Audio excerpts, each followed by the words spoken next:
What's up guys, DuArktik here with another Marvel Strike Force video, and in this video we're going to take a look at the top 5 best counters against Gamma. These are the 5 teams that I use in order to one-shot Gamma on Alliance Wars defense, and this is with a decent punch-up. So I think this is going to be extremely important to be aware of, since now we have the Infestation team to worry about. And we need to have teams available also to deal with infestations.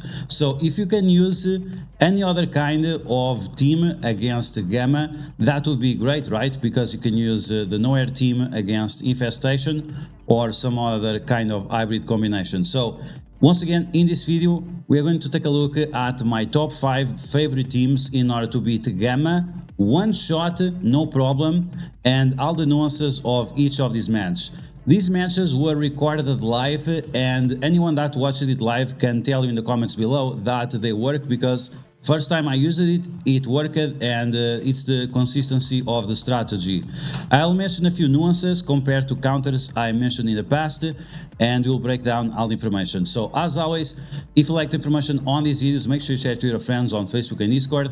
If you're new to my channel, make sure to subscribe for more Marvel Strike Force content, and make sure you smash that like button like a boss. Okay, so let's get started. We're gonna take a look at Gamma. Level 95, 7 yellow stars, 5 red stars. They are pretty much 5 red stars, no, 6 red stars and 7 red stars, depending on which character. And this is pretty much maxed out Gamma without gear tier 18. So I think that's gonna be pretty much what everyone is gonna be able to face in Alliance Wars at this current period in time. So I really think this is gonna be greatly helpful, and that's why we're gonna check it out now. Okay, so the first counter that we are going to take a look in terms of Gamma, it's going to be obvious, right? It's going to be Nowhere. This is the counter that, yes, it works very well if you have the right position, if you have the right ISO weight, if you understand how the Nowhere defeats the Gamma team, but Nowhere is also the team that you want to use against Infestation. So even that is one of my favorite counters, it's not the one that we're going to use, but I want to make sure that everyone sees it. So the ISO weight that I like to use is Skirmisher on Star-Lord and Skirmisher on Cosmo. That will guarantee that you always apply the blind and offense down to Red Hulk, which will greatly reduce the damage that he has early on. And then I like to use Korg and Thor Infinity War as strikers.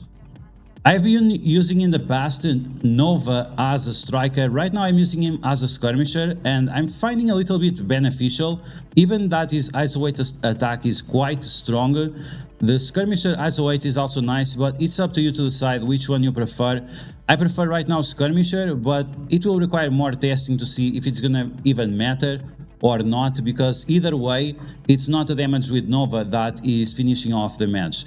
So let's take a look at this team in action. We're gonna put it a little bit faster so we don't stay here all day. Okay, there we go. So we're gonna use Nowhere versus Gamma for our first counter. This is the obvious counter, but I want to make sure that you understand how exactly this works, because a few people, even envoys, even content creators, are struggling out with this. Okay, so Red Hulk is going to attack you. As you can see, he has offense down, and he has offense down because we have Skirmisher on Star-Lord, and Star-Lord at the beginning of the match gives him offense down. Then we are going to apply She-Hulk with defense down thanks to the basic of Thor. This will increase the likelihood of Thor removing charges of She-Hulk, and also it will allow us to get rid of her faster. As you can see, we apply the blind to Red Hulk with Star-Lord. Even if he has immunity, you can remove the immunity if you have enough focus, and then you can destroy Red Hulk by applying him blind, and then he's gonna get stuck with those blinds. She-Hulk did her passive attack, not a big problem. We got a few negative effects on Thor. If Thor has blind, then you want to use the special rather than the ultimate, because the special is unavoidable, and we can use the special to destroy Red Hulk and She-Hulk at the same time, depending on their position, of course. The OG Hulk with the trauma and with the stun in the face, just with the splash damage alone, he got completely destroyed. And as you can see, even with Nova as a skirmisher, it's not a big deal. But it's going to be a big deal for us when you are using the Thor Infinity War and Korg to apply slow and defense down to the enemies. Big ultimate with Thor, 800 1000 damage piercing plus another isolate attack for 400,000 plus some extra damage as well.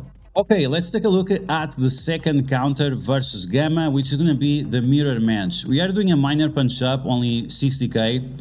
But I have to be honest, like mirror matches, they never feel good. And if you happen to have a good experience with your mirror match, a few people out there use Healer Isolate and Fortified Isolate in some of your Gamma characters. Is that something that you should use as a rule? Probably not, because you need to get these guys to isolate to level 4 and level 5 at some point in time, in case you want to unlock Apocalypse. So that's not something that I would recommend, but it greatly increases the success rate of the mirror match.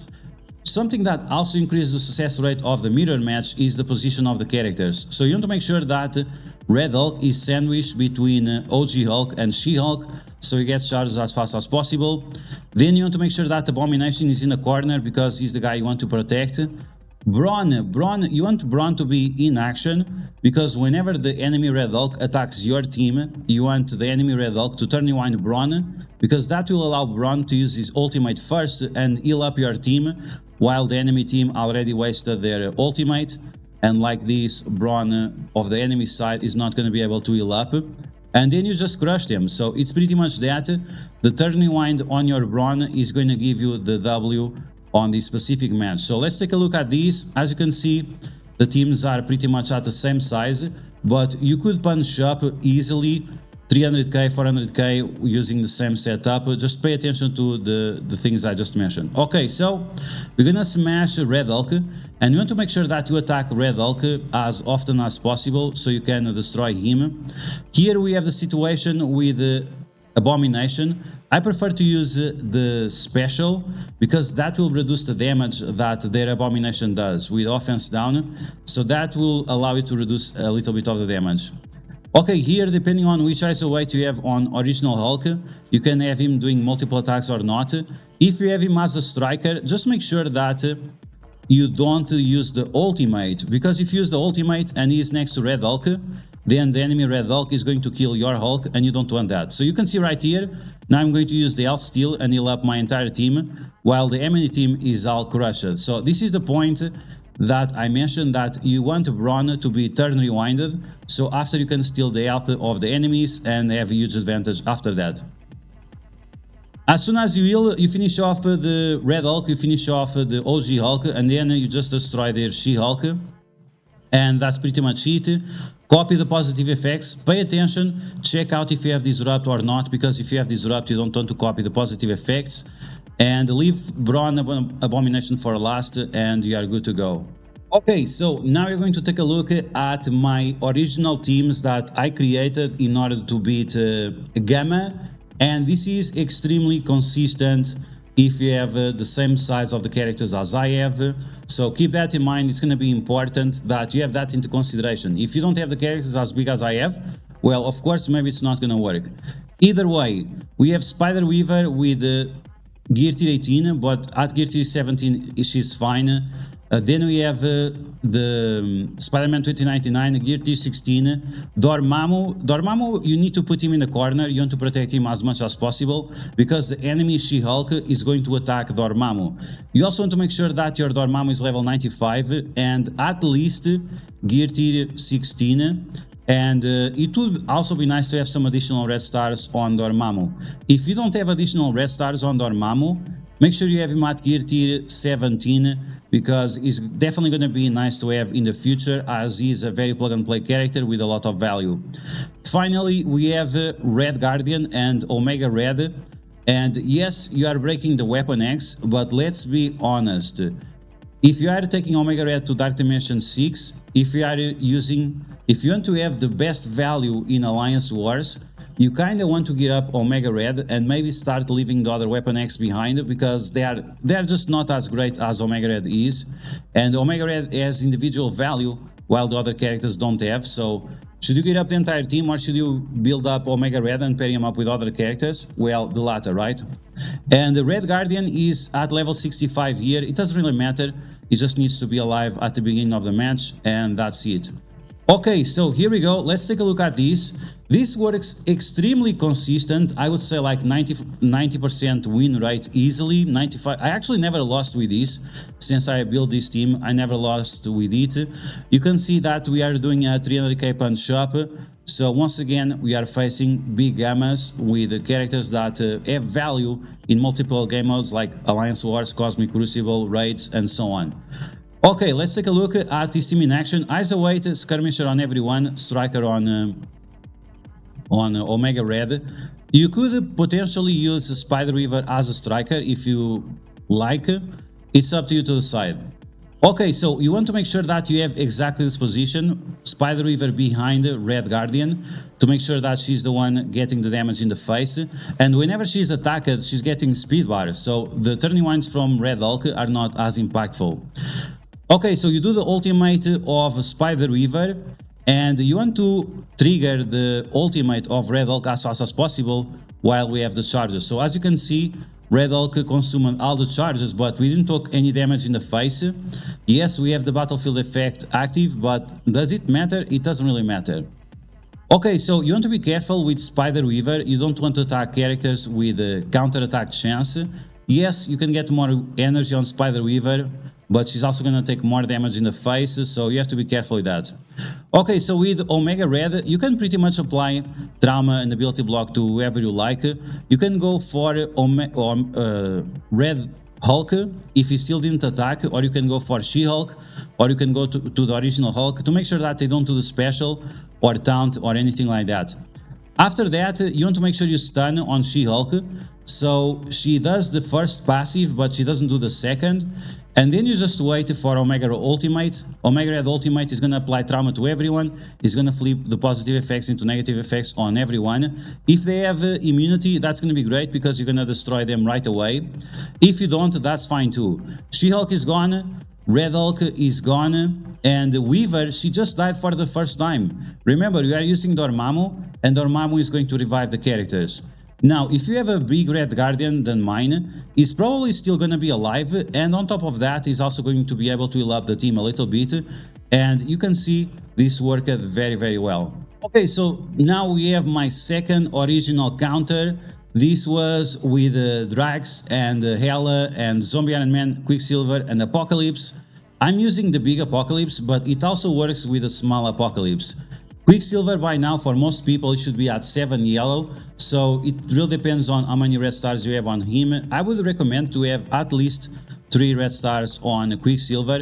Is it like must have? Not really. How many red stars you should have on Zombie Iron Man? It doesn't really matter. The only characters that really matter is Hela, Apocalypse and Quicksilver. They just have to be alive for long enough and they will be able to destroy the enemies either way. I'm using Quicksilver as a striker. If your Quicksilver is not as big as mine, then you can use him as a skirmisher, that's fine too. But it's gonna be important to have your Apocalypse with striker to make sure that he has speed up as often as possible. Once again, we are doing massive punch ups. This is a little bit inflated because Drax is so low, but that's fine too. Once again, this is gonna work. We have done this in the past, and now with the big Apocalypse, it's just a lot easier and a lot faster. So let's take a look at this counter in action and see what we can do with that. As you can expect, this time we're going to use the ultimate of Apocalypse before the special, but if you do the special, that's fine too. Don't worry about it because it still works. So the enemies, they are really going to focus hard on Quicksilver.